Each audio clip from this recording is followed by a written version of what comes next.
they asked that I attempt to find Sergio, that she was having no luck with the phone number that she had. I discovered that he was on federal probation, so I contacted his probation officer, Mr. Ingram, who gave me a phone number, which was the phone number that we had. He was just refusing to answer it. I advised Mr. Ingram that it was possible that the prosecution would ask for a material witness warrant if Mr. Alfredo refused to cooperate and accept the subpoena. He said he would contact him and see if he would contact me. Just a couple hours after I spoke to Mr. Ingram, Mr. Alfredo did call me back. Said that he would meet me. We met at, I believe it was Highway 25 and 231 in Hartsville. I served the subpoena, told him it was imperative that he appear in court, that if he did fail to appear, that the prosecution would ask for a material witness warrant. He assured me that he would be here. I gave him my phone number and asked him to call me when he arrived in court.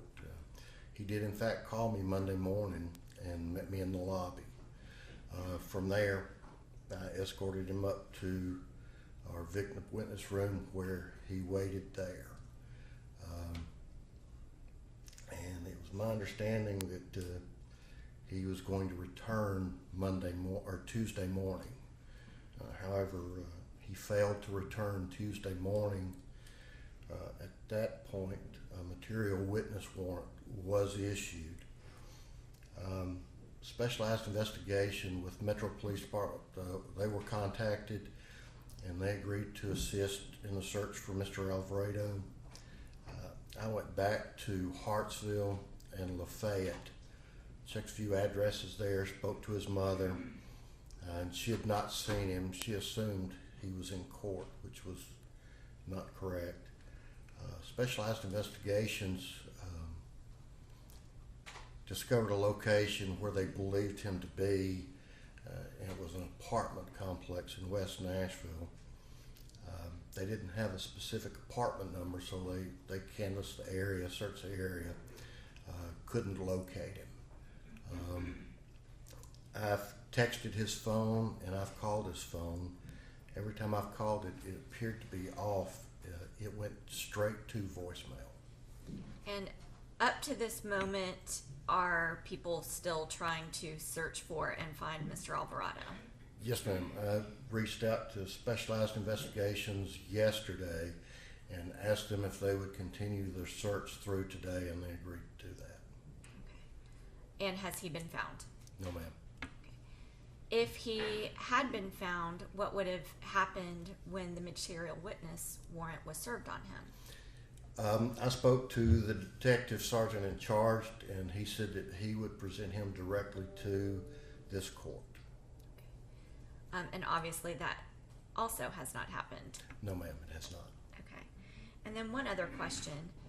Since you've had direct interaction with Mr. Alvarado, can you testify about whether or not he has a tattoo on his face? He does. And where is that? He has one over his eye, and he has one on his left cheek running down his face.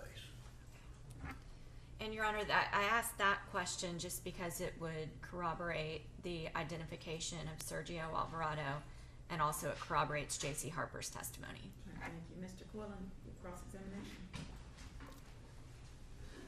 It's my understanding Mr. Alvarado and his mother operate a sort of Western wear / feed store in Hartsville. Well, you know, I did not realize that initially when I spoke to his mother. She said that he worked at a feed store and clothing store in Lafayette, Tennessee. So we drove to Lafayette, spent most of the morning in Lafayette checking the feed stores in Lafayette. He didn't work at any of those. Then we discovered this Western clothing and feed store was actually just outside the city limits of Hartsville on Highway 25 and 231. but I don't know I don't know if they operate it, own it, or what their involvement is, but it's my understanding he and his mother both worked there. Yes, Okay, sir. and you've been to that place? Yes, sir, I have. Okay, all right, that's all I have. Thank you, Your Honor. Okay, anything redirect? No, Your Honor. Okay, thank you, Investigator Martin. Yes, ma'am. All right, so now the question is, General, The question is whether or not that testimony would be relevant. yeah, and Jury? you must saw me reach over and grab the rules of evidence as I mentioned as he was testifying. Your Honor, it's important for the state to be able to present that evidence because to resolve whether or not the jury is wondering why the state said that he would be here and now he's not here. We said that in our opening statement. Also, we've presented proof where we've talked about this person. They've seen video of this person, and it would answer the question as to why he now, at this point, is not here and why they are not hearing from him. And this is not, and it's a situation that the state did everything that we could legally do to obtain his presence here, and actually did get his presence here on Monday. Okay. And I will say, as an officer of the court, I participated in the conversation, or was aware, was here in the courtroom. As Your Honor knows, when Mr. Alvarado stood right here, was ordered by Your Honor to come back, and he refused to do it. He told Your Honor, after Your Honor asked him at least 2 times, "You're going to come back. You are going to be here tomorrow," and he misled the court. And I guess is it your position that under 401 that this is a fact that is of consequence? Absolutely, Your Honor. Since we have put on proof about this person, everybody's been talking about this person. Detective Beavis testified that he was able to identify Poppy and the person who we see in the videos as Sergio Alvarado. We've made statements about him being here. We anticipated his testimony in this case. Okay, all right, thank you. Mr. Quillen? Well, there's no further testimony needed as to identification because Ms. J.C. Harper identified the photo from 2:04 a.m., identified Mr. Mosely, Daniel Sevilla, and I think I don't think well, I guess the last question that she asked goes to that. well, I mean, Yeah. that seems to be part of why they would like to have Mr. Martin testify. Okay. And, I mean, I just don't want to call attention to the fact Well, just Attention to what? Hold on. Attention to what fact? that he's not here. Well, and the state wants to call attention to the fact that he's not here. In response to what he just said, if he was here, the jury would be able to see the tattoo on his face and be able to see that he's the same person in the video. Yeah, I think that that's not as big of an issue, the whole identification piece. I think what is at issue is the fact that he is not here. That's and is the fact that he is not here something that the state needs to be able to address under 401. I think that is the ultimate issue. Well, I am a little less concerned about the identity piece and more concerned about that. I don't know what Mr. Alvarado would have testified. I don't know. I have no idea what he would have testified to. I'm going to assume that it would have been something related to the alleged drug transaction, I guess. I don't know. That point is something that is of consequence because for the whole purpose of the hearing that we just had previously, and that is whether or not Mr. Mosely was engaged in unlawful conduct. So I think that was the whole point of it. So I'm, like I said, I'm a little less concerned about identity and just a lot more concerned about the fact and trying to determine whether or not Investigator Martin's testimony is something that is allowed under 401, 402, and 403. And at this point, Your Honor, we still don't know whether it's a willful contempt, his absence, so. Oh, okay. I guess, I don't know. All right. As I look at 401, I think that it is the fact that it's of consequence based upon the proof that has been presented to this point. As I look at,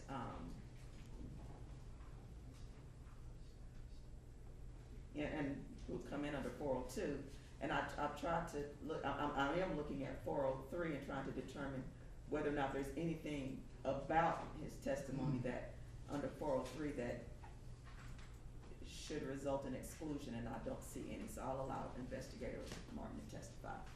All right, now, the dreadful question, anything else? No, thank you. Okay, all right, line 'em up.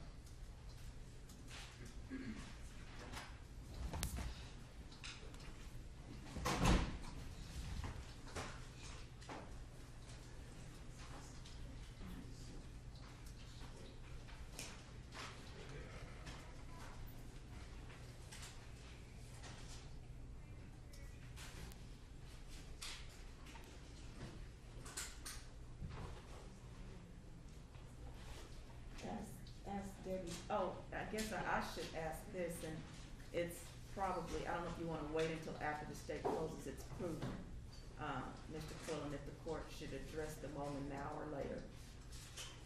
I can do it later, Address which? the moment oath. Oh, okay. I can do that later if you prefer. I would prefer to later. Okay, that's fine.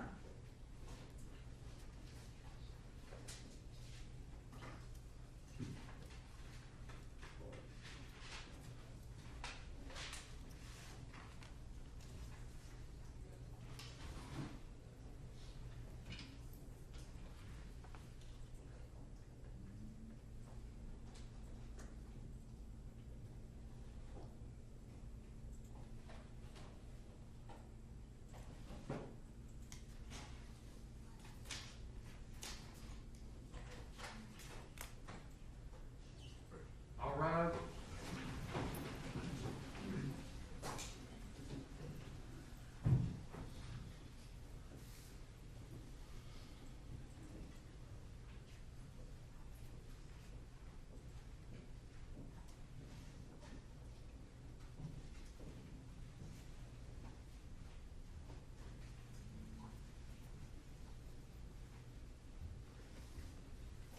Okay, we may all be seated. Let the record reflect that all of the members of the jury who are trying the case are present this morning in the courtroom. Good morning, ladies and gentlemen. Thank y'all. It was a little stormy last night, wasn't it? Yeah, I hope everybody was, I hope you didn't have any issues or anything with that. Is it cold in here today? It was burning up yesterday. We can never get the temperature adjusted. I'm sorry. We'll see if we can adjust it just a little bit for you.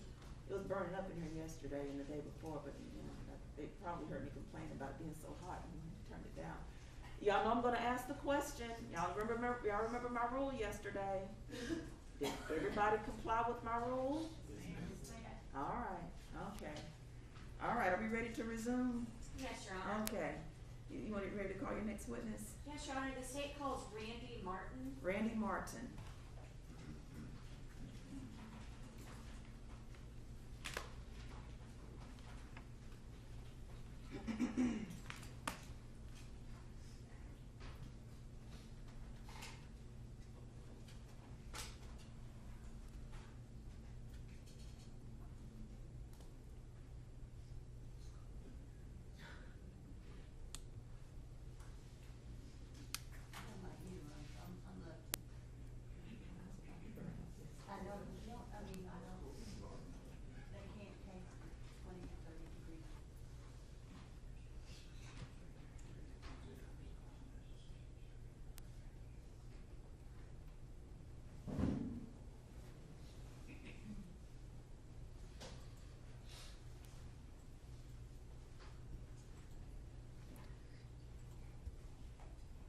Your Honor, my understanding is that a short time ago, Mr. Martin started walking back towards the office, but now he's walking back here now.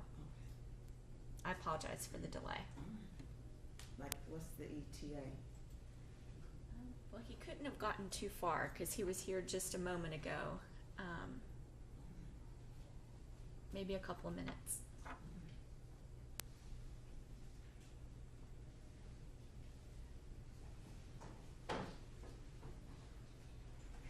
Y'all give us just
Id.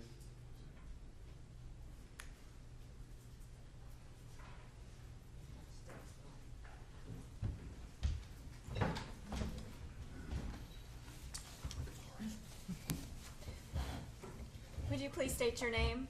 Randy Martin, Martin. Where do you work? I'm an investigator with the District Attorney's Office in Nashville. And what do you as an investigator typically do?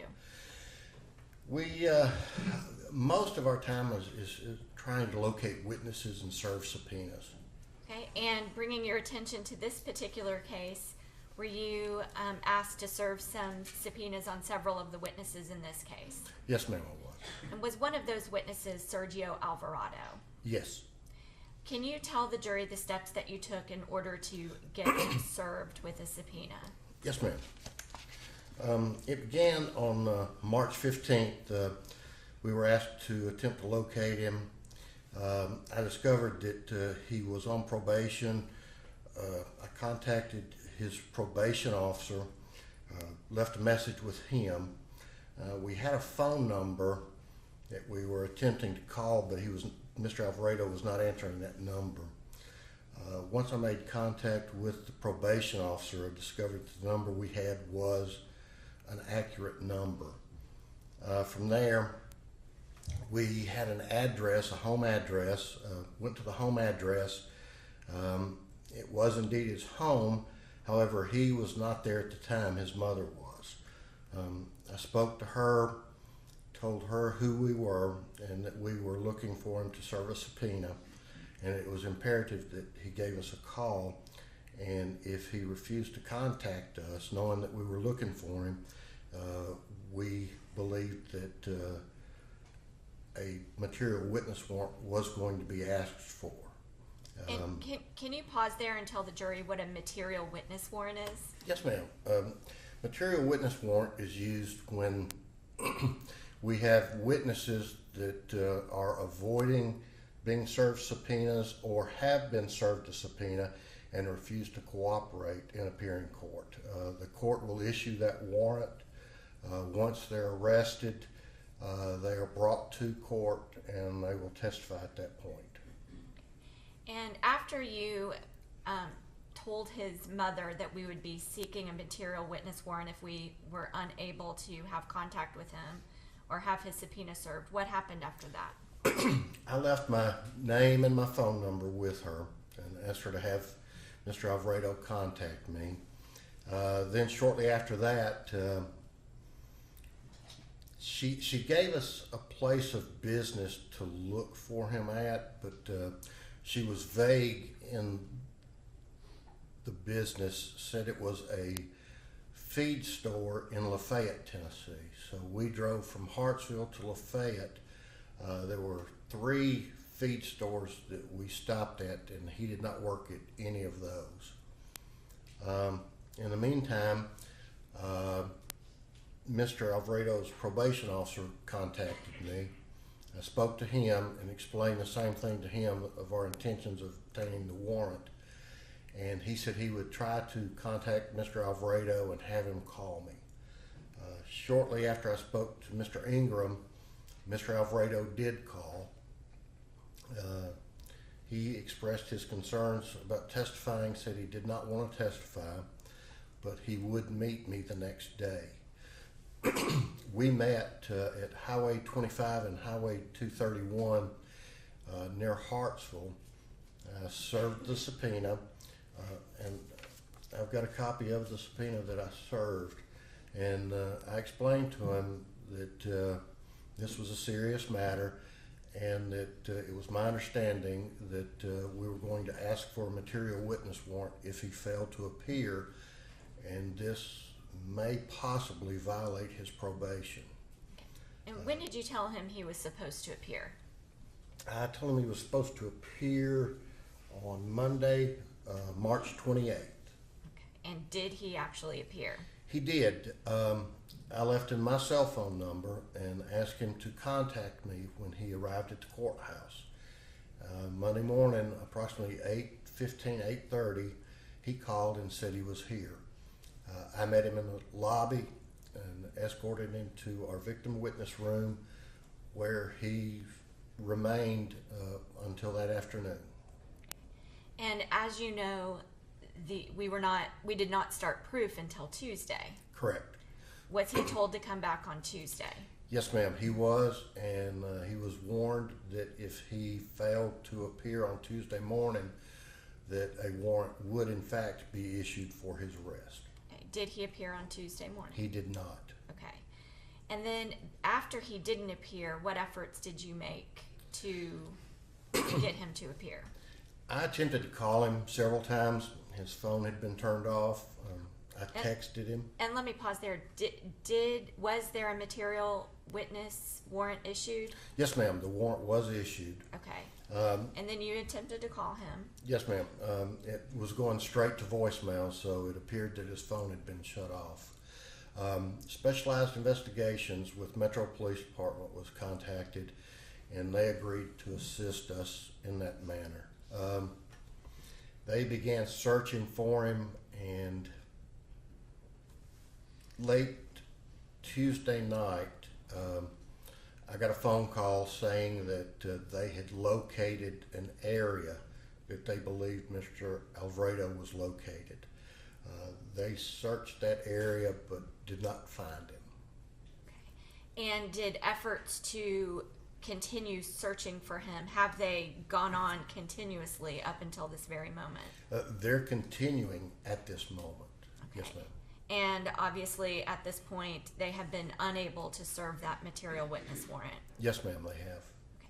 Did you have an opportunity, you testified that you actually served the subpoena to him, that you made contact with him when he came to court on Monday. Were you able to observe whether or not he had any tattoos? He did. He had facial tattoos. He had a tattoo over his eye, and he had a tattoo that ran down the side of his face. Your Honor, those are my questions. Okay, Mr. Porter? Your Honor. Okay, thank y'all. Investigator Martin.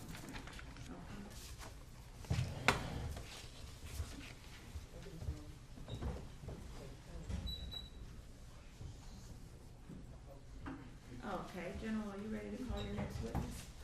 Yes, Your Honor. The state's next witness is Alva Bethurum. Alva Bethurum?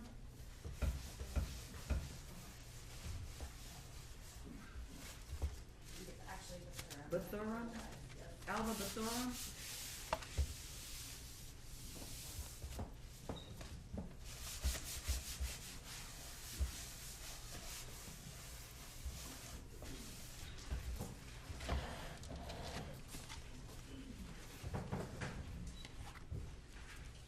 Sir, if you would, raise your right hand. Do you solemnly swear or affirm that the testimony you give is the truth, the whole truth, and nothing but the truth, so help you God? I do.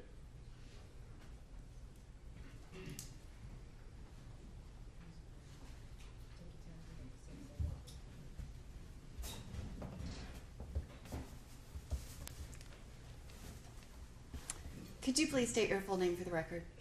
Alva Jefferson Bethurum Jr. And could you please spell your first name for the court reporter? ALVA. And if you could actually lean in a little bit closer to the microphone just to make sure everybody can hear you. Is this better? A little Yeah, bit better? maybe a little bit more. Okay. Okay, How about that's now? good. Can you spell your last name for the court reporter, Mr. Bethurum? Bethurum. And Mr. Bethurum, do you go by AJ? I do. How old are you? I'm 23 years old. And where are you from? Franklin, Tennessee. Where did you go to school? Battleground Academy. And when did you start at BGA? I started there in kindergarten. Where did you go after you graduated from BGA? I attended the University of Tennessee, Knoxville. And did you graduate from that university? Yes, I graduated with a degree in biochem. When did you graduate? May of 2020. What are you currently doing? I'm currently enrolled at ETSU. I'm in med school, getting an MD degree, and also getting a master's of public health. And can you describe, how tall are you? I'm 6'2". How much do you currently weigh? I'm 180 pounds. And back in December of 2019, how much did you weigh? Roughly 155 pounds. So you were smaller then than you are currently here today, is that right? Very much so. Can you describe your high school friends and your relationship with them? It was awesome. I mean, a lot of us had known each other since kindergarten. We had a big group that stayed at BGA all the way through. And then, you know, everyone who was added to that class throughout our time there, I mean, we just welcomed them with open arms, and we were, you know, super close, super tight. Are you still close with them today? Yes, ma'am. I want to ask you about Clay Beathard. When did you meet him? I met Clay in 8th grade. And can you describe him? Just a godly individual. All around, just funny guy, fun to be around. A true athlete. I mean, the guy had it all. He is awesome. And did you ever know Clay to be the type of person to pick a fight? No. Or kind of egg on a fight even? No. And what about Paul Trepini? Can you describe him? Paul is probably the funniest person I've ever met. He had this kind of laughable, not kind of class clown aspect to him, where he would just make everyone laugh, but when you needed him and, you know, you needed to talk about something, he would be the most genuine, honest, you know, caring person he could be with you. So he's a class clown, but he also had a kind of serious side to him as well. Yes. And can you describe your friendship with Sam Folks? Me and Sam are super good friends. I met him 8th grade as well, and we stayed friends throughout high school and college. And when I was in Knoxville, he would come up and visit, hang out on the weekends sometime. And he was in Martin. I would sometimes be in Martin over winter break, waterfowl hunting, and hang out with him then. So we stayed close throughout. And is he the type of person that would pick a fight? No. And can you describe your friendship with Wilson Mccullough? About the same as the last two. Wilson and I have been friends since roughly 8th grade as well. Wilson's an awesome guy. I mean, we're super close and have remained close throughout the past 9 years. We're great friends. And is he the type of person to pick a fight? No. And can you describe, what did you know about his relationship with Emma Yoder? So Emma Yoder and Wilson kind of had a friendly high school relationship, boyfriend and girlfriend, that kind of somewhat dissolved after high school. I'm not sure of all the details on it, but they were not currently dating at the time of everything that happened. But were they still friends? Very much so. And kind of drawing your attention specifically to the night that all of this happened, can you describe that night? What were you doing prior to going to the McCullough's house? I believe I'd just gotten back from West Tennessee. I'd been waterfowl hunting, came back for this specific reason because I knew all my friends were getting together, and I wanted to catch up with them. So I probably got home and took a nap and then headed over to the McCullough's house. And can you describe what you were doing at the McCullough's house? We were just hanging out. I mean, all 10 of us, no 2 of us went to the same university, so it had been a while since we had all seen each other. So we were just catching up, talking, took some pictures, just hanging out, really. And do you remember that at some point you left? Yes. And where did you guys go? We went to the Midtown area of Nashville. Had you ever been there before? No. What was the first place that you went to? We went to the Kung Fu bar. And do you have any idea how long you guys stayed there? I remember we went there and walked in and found out that the other group of friends that we were trying to meet up with were actually at Dogwood. So I bought a beer, and I was about a third of the way through it, maybe halfway through it, when we left to leave to go to the Dogwood Bar. We were there maybe 15 minutes. And after you left Kung Fu, you did go to Dogwood Bar, is that right? Correct. And can you describe the mood and atmosphere there? About the same. As we caught up and were having a good time with all of the friends from our class, it was the same with the group of people we met up with, because they were actually a group of students that graduated a year prior to us. So we were talking to them about the same topics, how they were doing, where they were, things like that. And did anything happen inside the bar that you thought was unusual or out of the ordinary, or was it just good times hanging out with friends? Just good times hanging out with friends. And at some point, y'all did leave the bar, is that right? Correct. Do you remember anything happening on the way out of the bar that concerned you? No. And I want to ask you specifically about what you remembered in 2019. So after this date of December 21st, 2019, when you looked back on it, what did you remember happening when you left the Dogwood Bar? I remembered walking out, and as I got to the sidewalk, kind of going to the left, and then all of a sudden I turned around and there's this fight occurring. And that fight slowly moved across the street, and in the process it looked like it was not de-escalating, and there was a female who was forcibly put on the ground, and then I became involved in the scenario, and the events transpired. Yeah. Did you have a perfectly clear memory of everything that happened? Mostly. There were some very minor details that the video helped to clear up, but it was just so chaotic that initially my memory had to have some gaps filled in, because I think after an event like that you kind of try to block it out, but for the most part my memory was correct. And can you describe what happened to you personally when you left the Dogwood Bar that night? So when I left the Dogwood Bar that night, this event was occurring, this fight, and I saw that it was moving across the street. It was not dispersing. It looked very aggressive, and I went to the defense to try to break it up or defend my friends. I confronted an individual, and then after confronting that individual, I was stabbed multiple times. Where were you stabbed?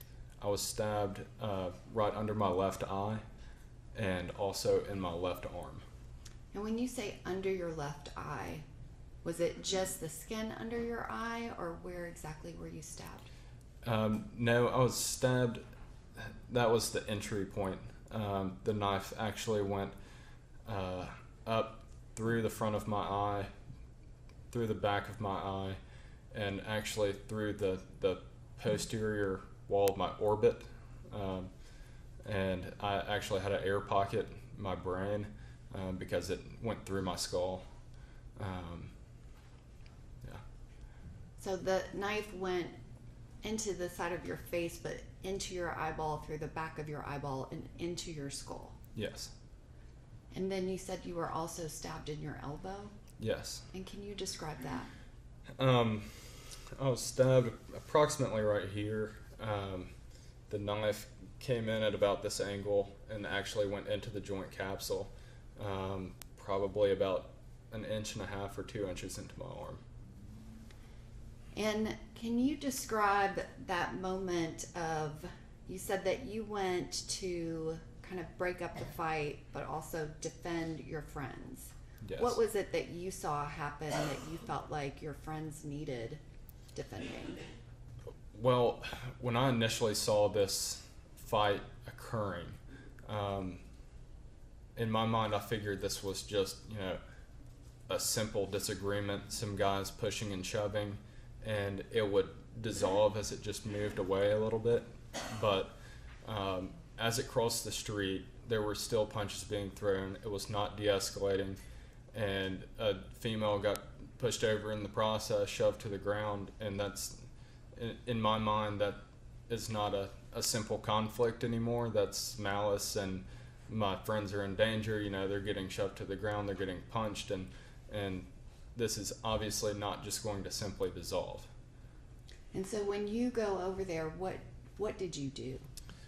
I walked up to an individual who was a little bit shorter than me, maybe by 2 inches, and I put my hands out, confronted him, and I'm not sure what was exchanged, but I ended up hitting that individual in the face, and then not that individual, someone else reached around and stabbed me. I never saw the knife, never saw anything, and I actually originally thought I'd just been punched.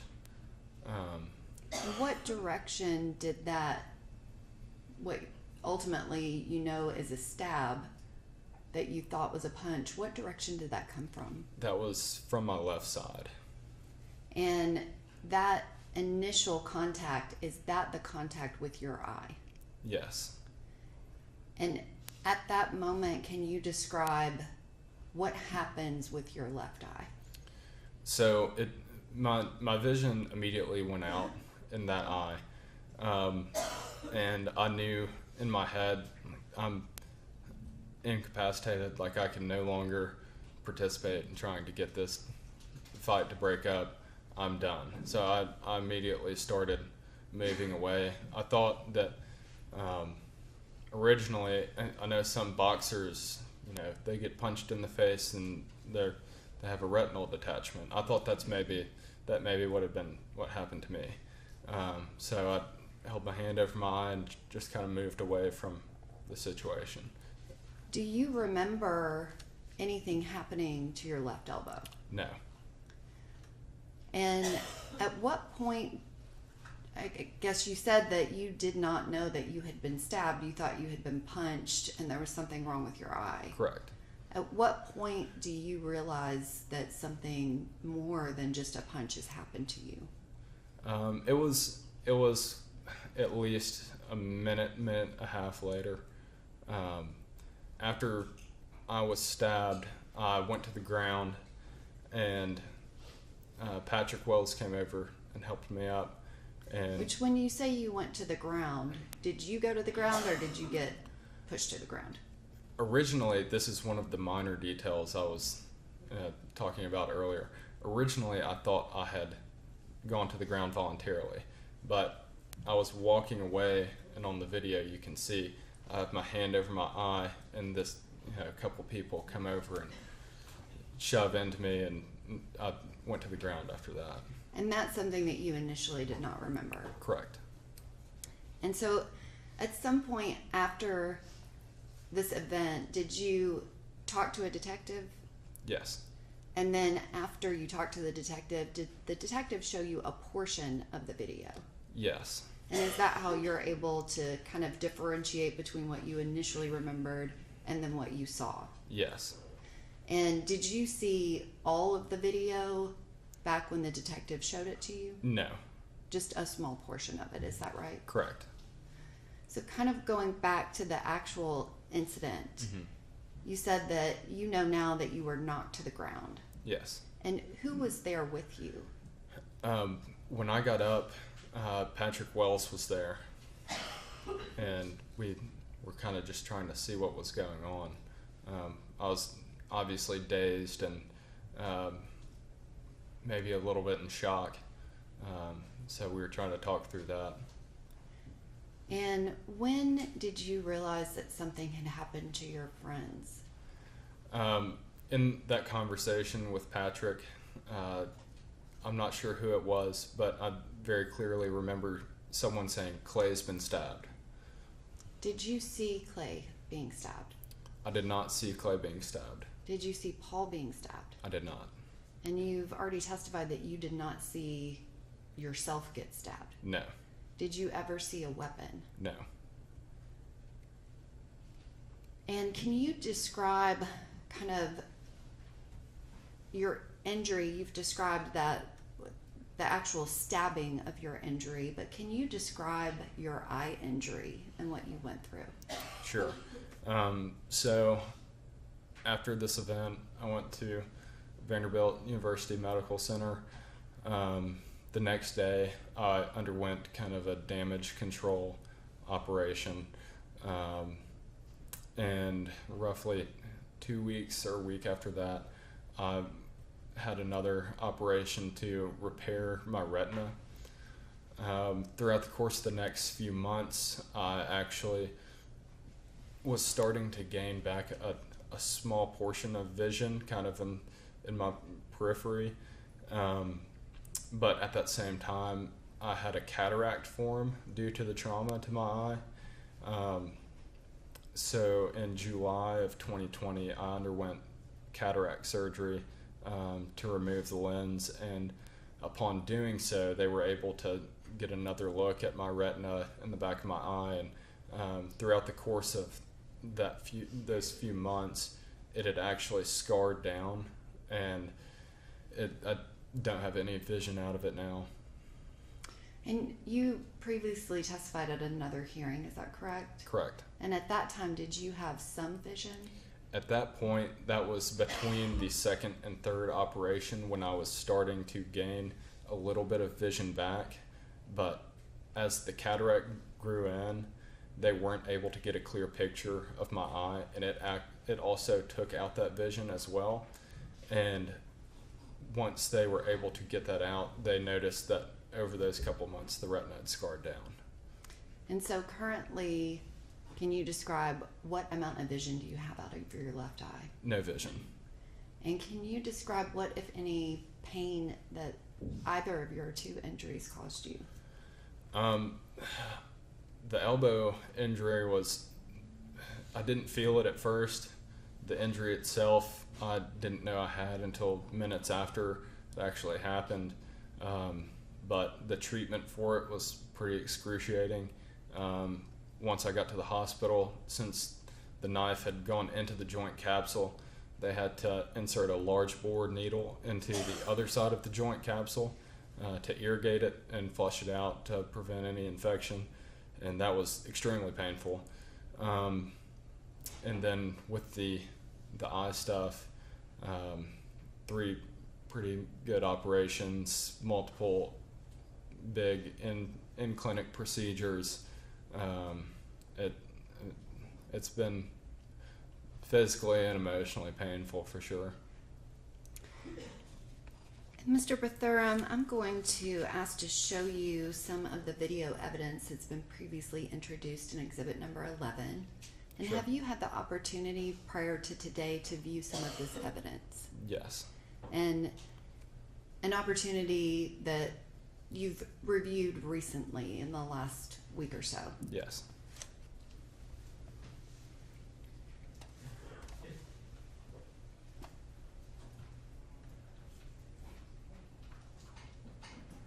I am going to show you what is exhibit number 11 and folder 11.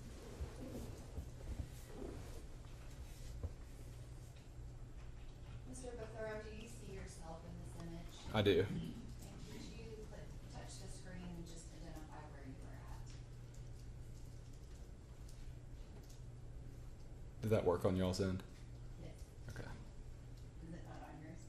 No, it's good. And if you can just generally describe what is going on right now. It looks like David Bates and I are just standing next to each other, chatting about something. I'm not sure. It just looks like we're having a good time. And I am going to skip ahead a little bit. Now it's at 2:44 and 37. Can you describe if you see yourself and what's going on now? Yes. It seems like in that scene it was Patrick, Paul, and I just kind of joking around, messing with each other like we always had. All friendly. I mean, you can tell that all 3 of us are laughing right there. just messing around. Mr. Bithorn, you testified that you were having some alcohol that evening. Did you have too much alcohol to where that you couldn't remember anything that happened? No, And any of the issues with your memory, is that related to alcohol or related to something else? it's not related to alcohol.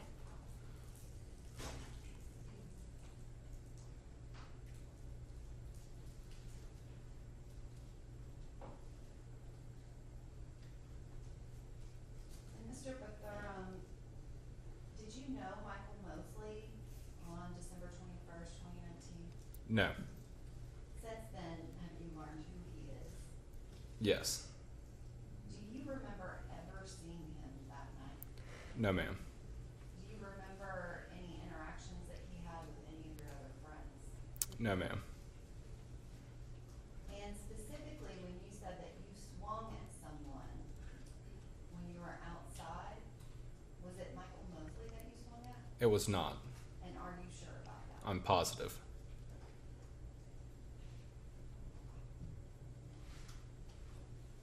I am going to fast forward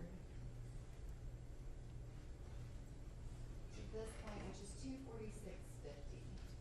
Mr. Bithorn, do you remember anything at all occurring between Ms. Yoder and Mr. Mosely inside the bar? No.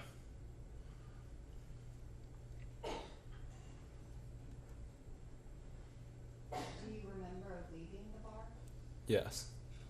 And do you remember anything happening at the top of the stairs that concerned you? No, it just seemed like, we were all waiting our turn to go down the stairs. There were a lot of people trying to go down the stairs at the same time.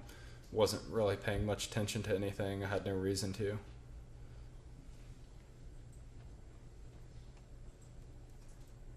And I'm going to show you Exhibit 11, Folder 10. I'm going to skip ahead to 2:47:20.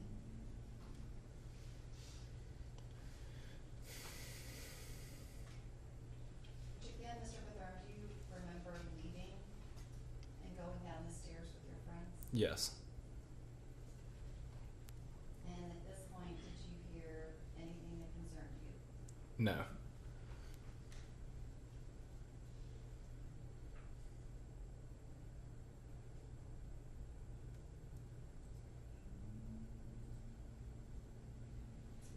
Now I'm going to show you Exhibit 11, Folder 7. And if you could describe kind of what you see in this video, as well as if you could describe where you are and what you are doing. Sure, that's me walking out. I'm in the circle right now. Paul slaps the sign. I didn't mean to touch it right there. And that's me kind of walking over behind him. Just waiting for our Uber.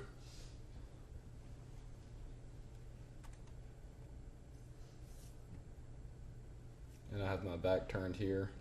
And I turn around and see what's going on. You can see me watching. Punches are still being thrown. It's not breaking up. Trying to keep people out of it. And that's when there's a female shoved to the ground. The punch is still being thrown. I go to confront this individual right there. And that's when I was struck in the face.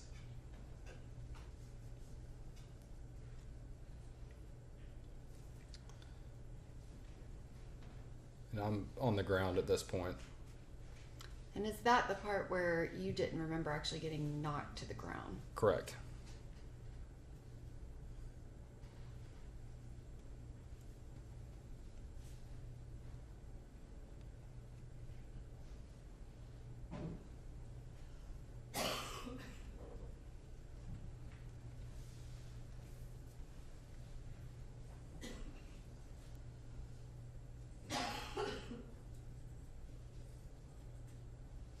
Mr. Bithorn, I'm showing you Exhibit 11, Folder 7.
Yes. Could you touch the screen to show where you are? And is this the point that you went to confront the people about your friend? Yes. And if you can press the clear button, it will remove that arrow.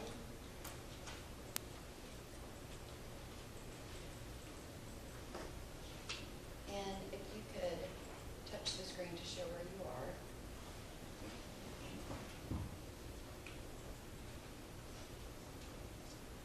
And this interaction here, is this prior to you being struck? Yes. And can you describe what you see happening here? I was just struck in the face.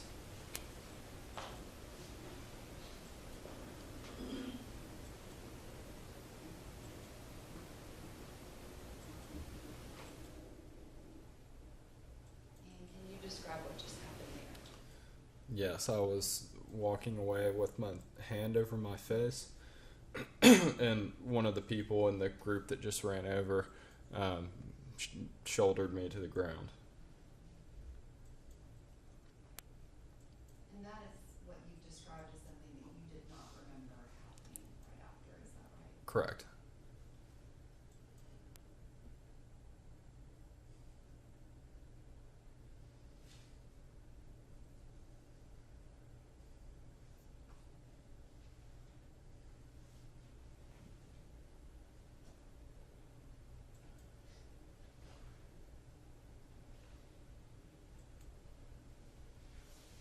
And who is that that is standing there with you? Patrick Wells.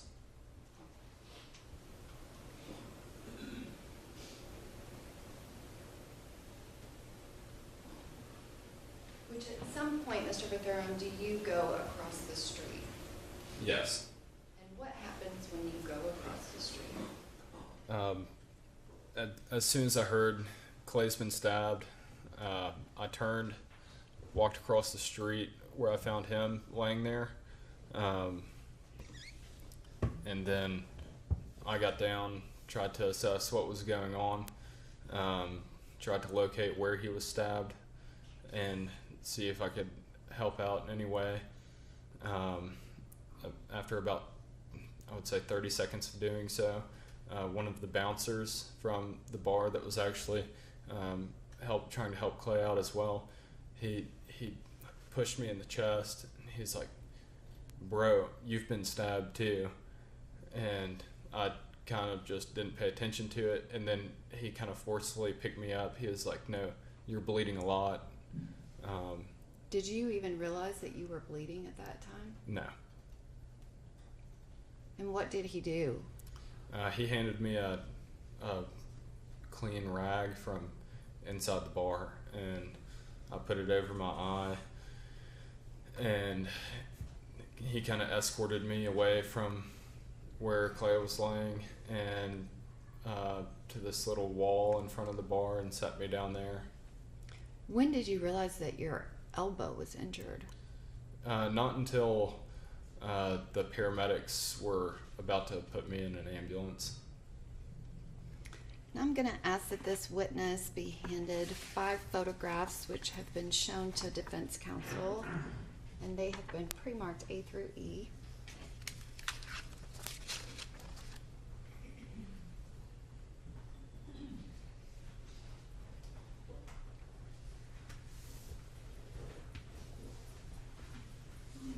Mr. Bethurham, if you could look at those photographs and let me know if you recognize those.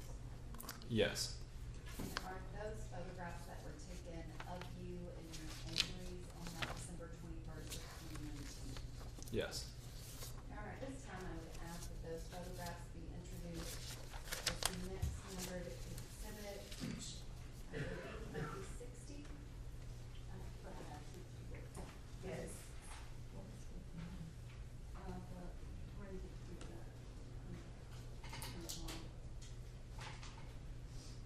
Just for the record, is it 60?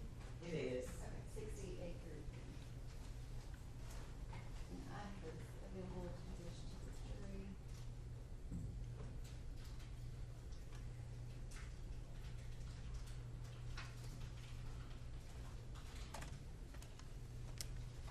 Mr. Bethurham, this is Exhibit 60A. Could you describe what is shown here? That's me laying in a hospital bed. And can you just describe for the record your left eye? Yes, that's some sort of protective cover that the people at the hospital had put over it.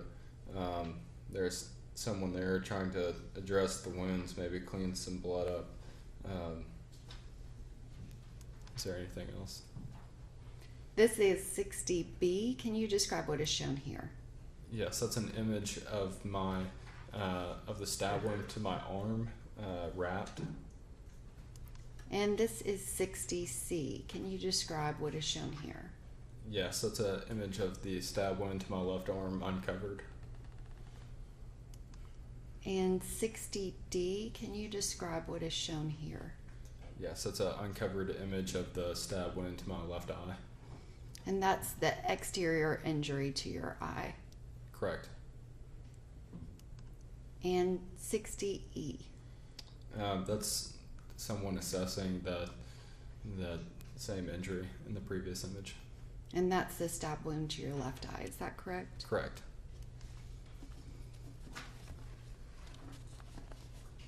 If I can have just one moment.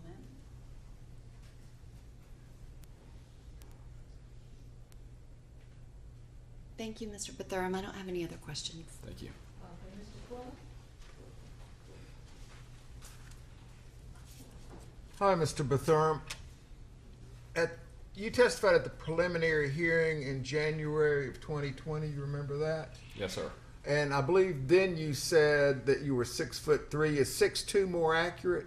6'2" is accurate. Oftentimes with shoes on, it's 6'3". Okay. And with that, how much taller than Paul Trepini were you? Maybe 3 inches. Okay. Would you have been as much as 4 inches taller than Clayton Beathard? Probably about 3. About 3 inches. Okay. You think he'd be about 5'11"? Is that? That's about right. Okay. And you had a relationship with Paul Trepini since kindergarten, Yes. and y'all were very close. Yes.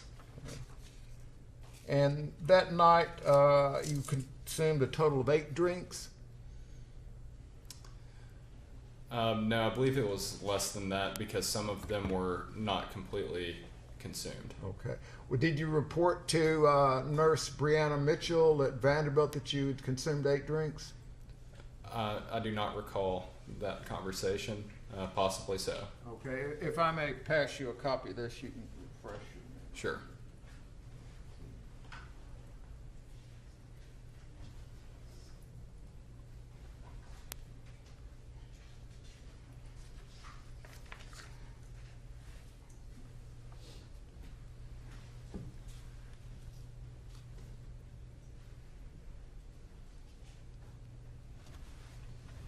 And it's actually the 4th page of the documents that I gave you, which is what I received, but I think it says page 11 down on the corner, highlighted. Yes, that's what it says. Okay, and would you agree that's accurate? It's not a very detailed account.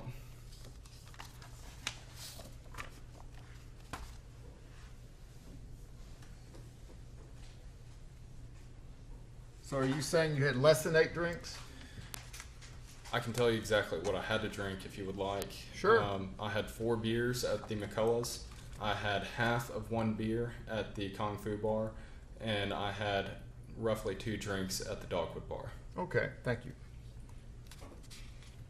Now I want to show you an overhead picture, Okay. and it may be that I need to pass this to the, you see it.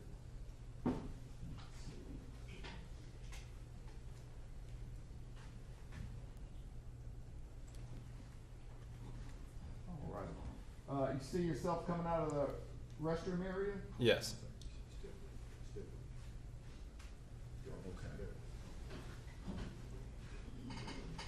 And I'm going to put a little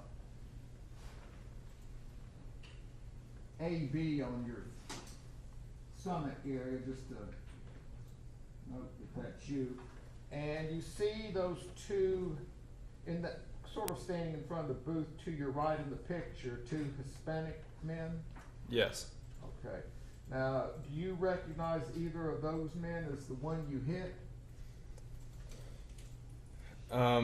The one with the puffy jacket kind of resembles the guy, but I can't be completely sure. Okay, all right. And you would be considerably taller than that man, correct? One might say a little bit taller. All right. We'll offer that as our next exhibit.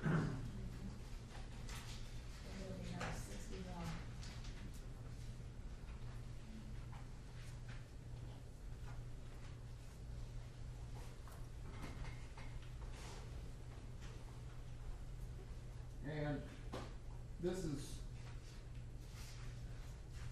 stills from that video basically we're just looking at. Now, in the first one, I just want to mark it's sometimes easier to use the still photographs. And you are, if I remember correctly, sort of right underneath the live music venue sign. Can you see it? I'm right at the top of the image in between the two glares of the light, yes. Okay, and that's Ms. Falver behind you, or, well, I guess somewhat to the left of you? I would assume so. Okay, I'm gonna write a little AB up here to denote you. Let me know if I'm doing it wrong.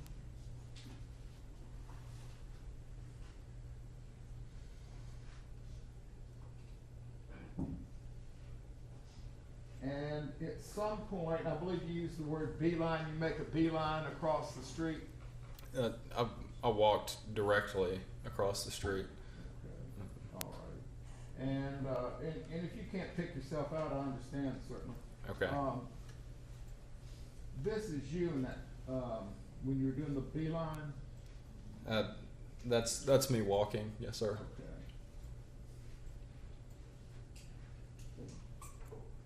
Writing another AB to denote you. Let's see where and a few frames later, see yourself right here? I'm not really sure in this image. Okay.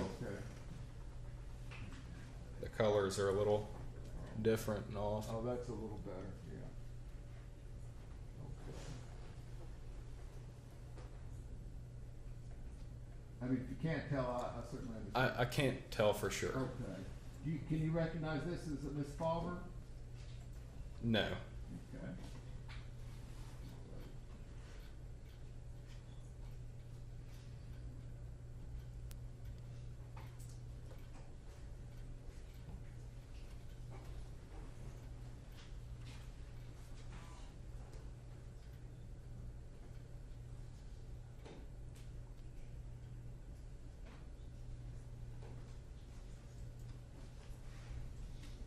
Now this is probably even more difficult, I'm guessing, for you. Yes, sir. 248-43, is this Clayton Beathard in the white? Like the previous image, I can't be for sure. I'd have to maybe see it up close or. All right. Well, that's fine. We'll just,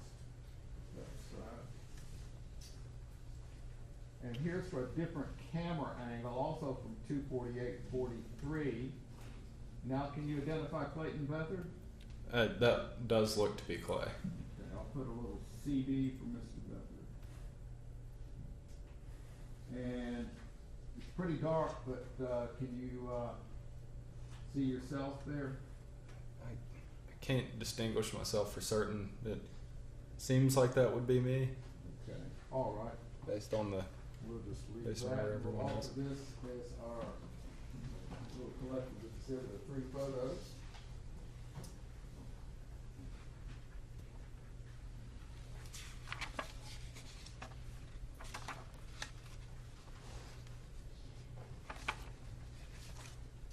And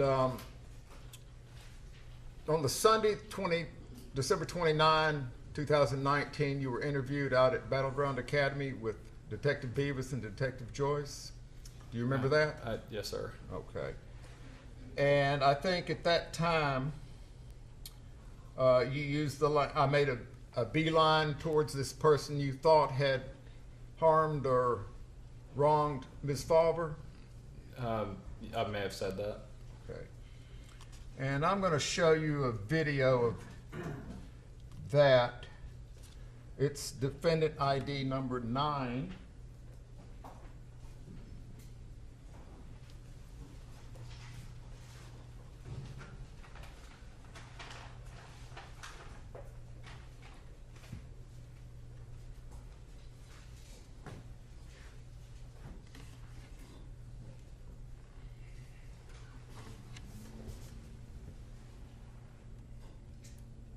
Recognize yourself in that photo or video? Yes.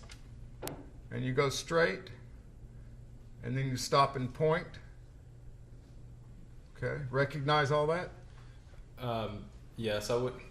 I don't know if I was pointing or my left arm in that image was down to the side like this. It wasn't like I was sitting there pointing. I think it was more of a what's going on type gesture. Okay. All right. We'll offer that as our next numbered exhibit. Defendant DFT ID 9.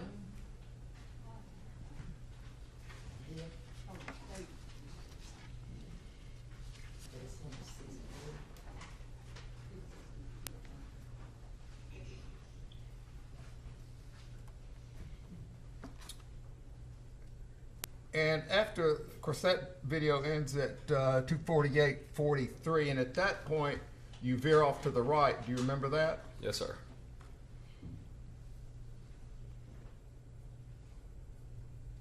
All right, one more photo. Give us a minute, Mr. Quinn.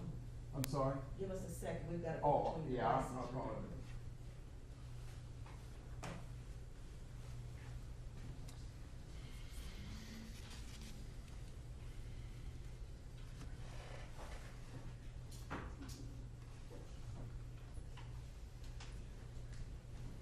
See yourself there, getting ready to throw a punch? The image went out. There it is. I'm not sure if I can distinguish if that's me or not. Maybe in the video footage I could, but I'm not sure from the picture if I could say for sure that's me. Okay, all right.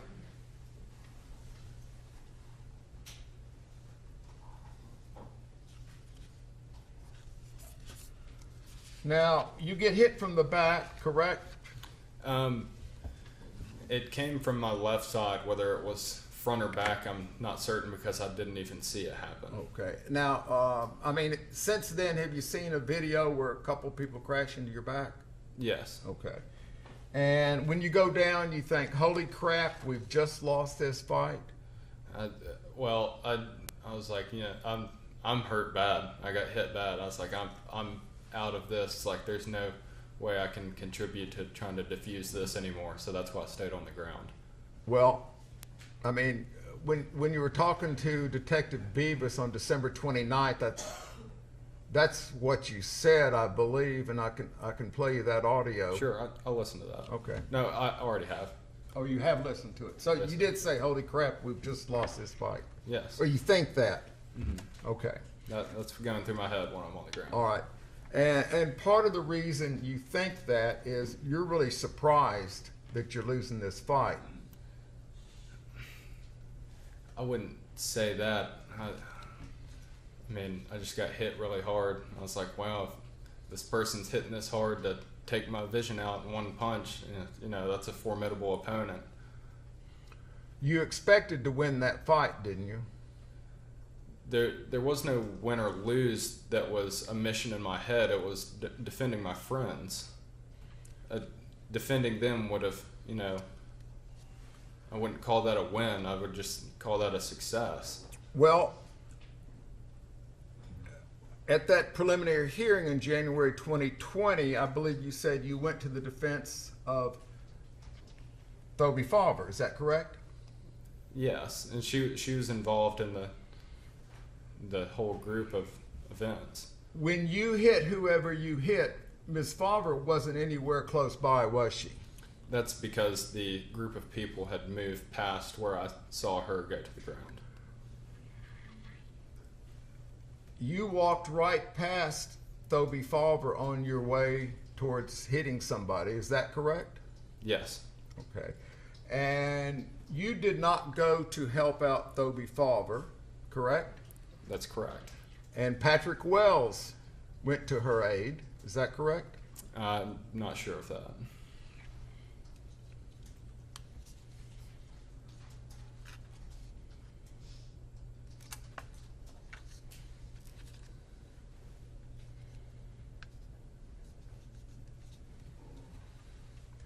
And at the time you hit whoever you hit, Ms. Favre was a good 20 feet away from... I would say 10, maybe 7 or 8. Are you saying she was in the same lane of Division Street that you were? No, we were on the far lane. She was probably in the close lane at that time. Okay, but at that time she was under no threat from whoever you hit, correct? No, but my friends who were still involved in this moving mass of people were still in threat. Well, your friends were actually advancing on Mr. Mosely and his friend at that time, is that correct? That's not how I saw the situation. And at the time you weren't entirely sure it was Thoby Favre that went to the asphalt, correct? I was fairly certain that it was, but I was not positive. Okay. And you weren't even certain that the person you were going to hit had pushed or shoved Ms. Favre, is that correct? I knew that there were two groups of people, my friends and those individuals involved who were not my friends. I knew that the individuals involved that were not my friends had shoved a female on the ground and were actively involved in punching my friends as well. And so that's when I decided to become involved, because it was apparent that the situation would not defuse.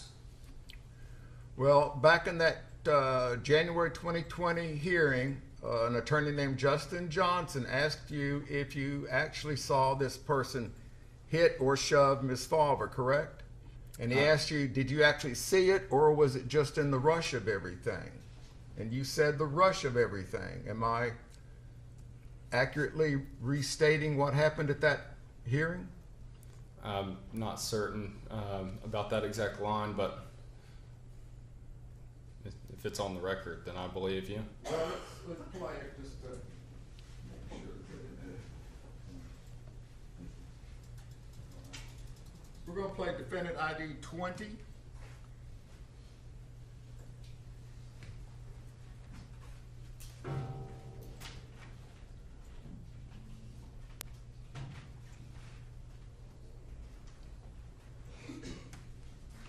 This is audio only.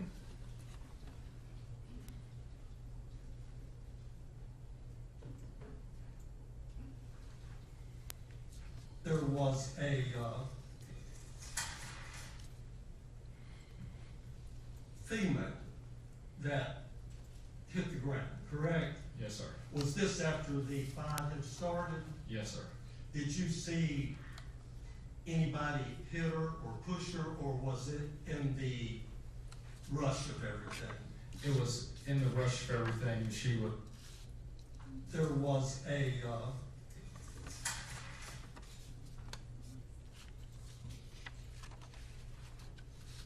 The rush of everything, correct?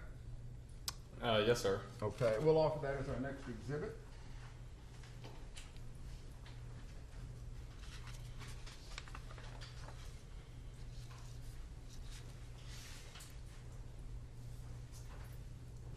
And also, speaking of that December 29 interview with Detective Beavis, you stated that it was from the back, I got hit in the face. Is that correct? Yes.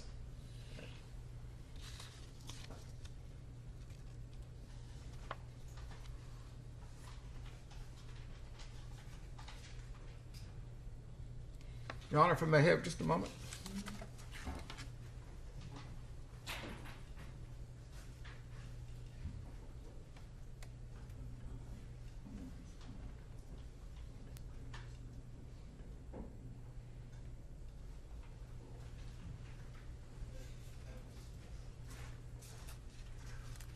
Mr. Bethurm, would it be more accurate to say that when you went to punch whoever you punched, that you were more interested in punishing that person than defending another person? That's false. All right, thank you. Anything to reiterate? Just briefly, Your Honor. Mr. Bethurm, the first time that you are struck, that is the strike to your left eye, is that correct? Correct. And that is the stab to your left eye. Correct. And you lose vision immediately. Correct. And you know that you were struck again because your left elbow is injured, but you don't actually remember that part happening. No. Thank you. One more.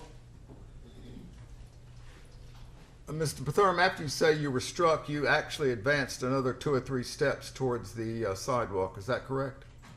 Yes. Thank you. Anything to reiterate?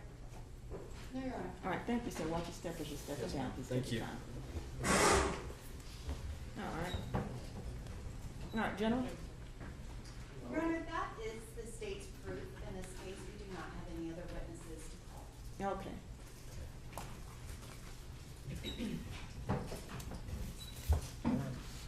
Ladies and gentlemen, this state has rested. There are some issues that the court needs to address. So you all can step down and go to the jury room. My rule. Okay. All right.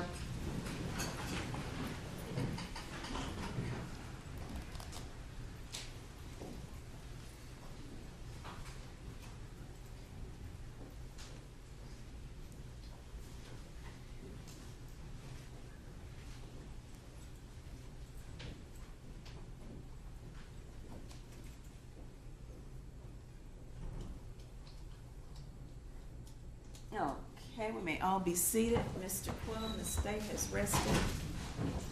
I was hoping we could have a road trip.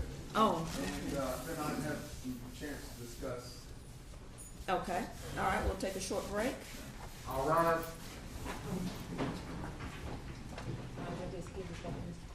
Yes.